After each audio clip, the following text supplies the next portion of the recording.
What's going on, guys? Super Savage 789 here, bringing you guys a video. And today we're doing What If Piccolo Joined the Frieza Force, episode 3. So without further ado, let's get into today's video. Piccolo tells Guru that he's a nuisance to him and flies away, rushing away to meet up with his teammate. He arrives at the purple alien's location and tells him that he has a plan in retrieving the rest of the Dragon Balls. For right now though, they should stay put and wait for the humans to leave the Dragon Balls unguarded.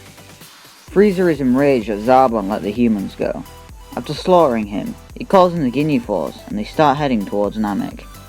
The four humans begin to get further and further away from the ship when they are telepathically contacted. It is Guru, telling them to come and meet up with him. After they retrieve the Dragon Ball they left at the cave, the four arrive at Guru's hut. He tells them that he can bestow special powers and proceeds to awaken the martial artist's potentials, placing them at Krillin 15,583, Roshi 7,788, Gohan 8,005. Bulma would also decide to take residence at Guru's home to make sure she isn't killed for the time being.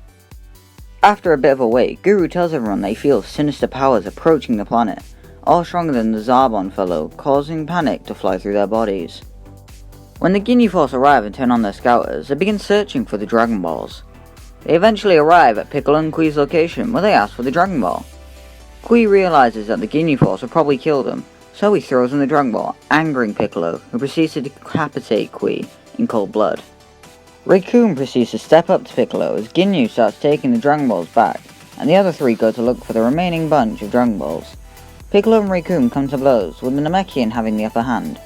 Eventually, Piccolo manages to land a Makan Kosapo at the bulky ginger opponent, piercing through his chest, killing him.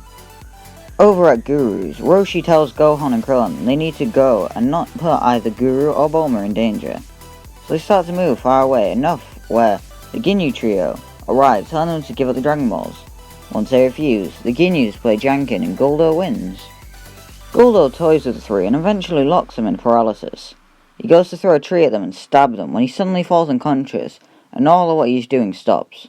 Behind Guldo is Goku standing there, prepared for battle.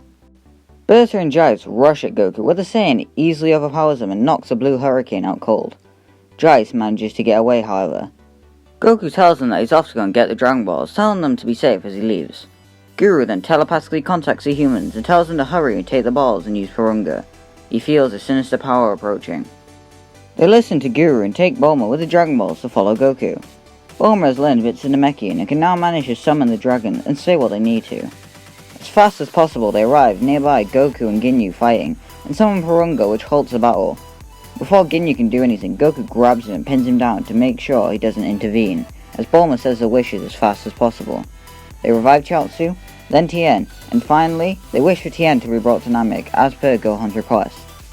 Ginyu uses the body change on Goku and then walks over to the others where he goes to attack them.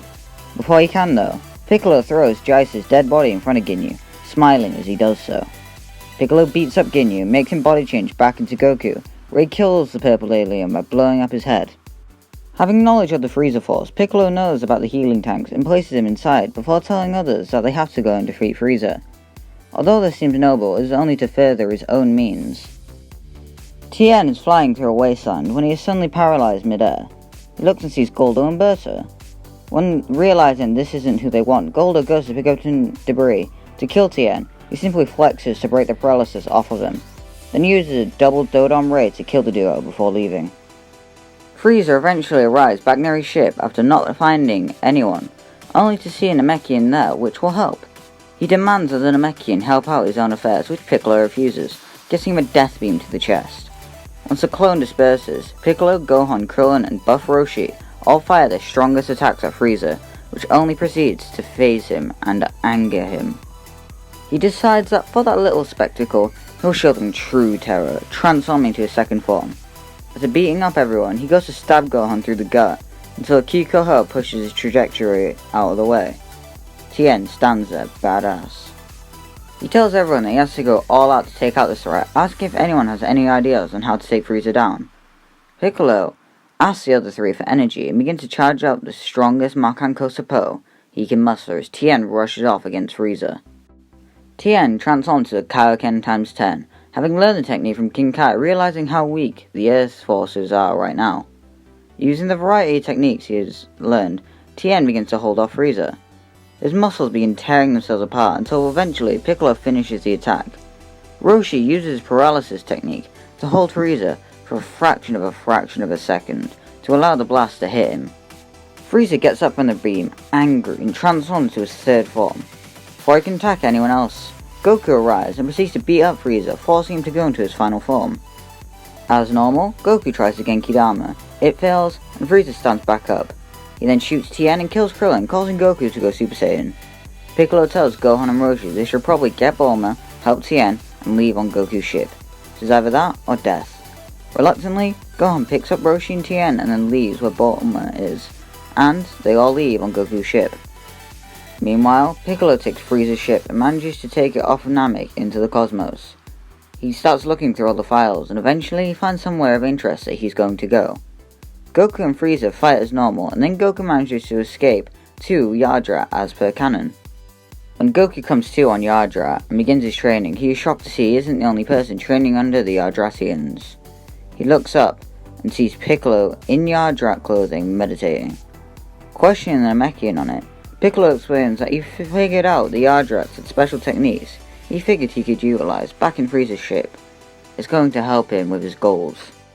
On Earth, when Shenron comes back, the Namekians are revived on Earth. Then using Porunga, they revive Yamcha and Krillin. For 4 months, the Namekians then make new Namek and leave. Gohan begins to train with Tien and Chaozu much more in the Wastelands, becoming much stronger both spiritually and physically. When Mecha Frieza and King Cold arrive, someone arrives from the future to stop him. But who is it? Time to get voting on if the future warrior is from this timeline's future, or is it our classic future Trunks? Make sure you vote wisely because that could have drastic change on the story. But guys, that's when we leave it here. Make sure you like and subscribe and comment down below as things happen in the next episode. I didn't think I'd enjoy this part as much, but I really did. And I know I put a poll up last time about if Piccolo should fuse with Guru, and you guys voted yes. But after writing that script, I realised Piccolo was just too overpowered and it would not be an interesting story. And I feel like this presents him much better. But yeah, bye!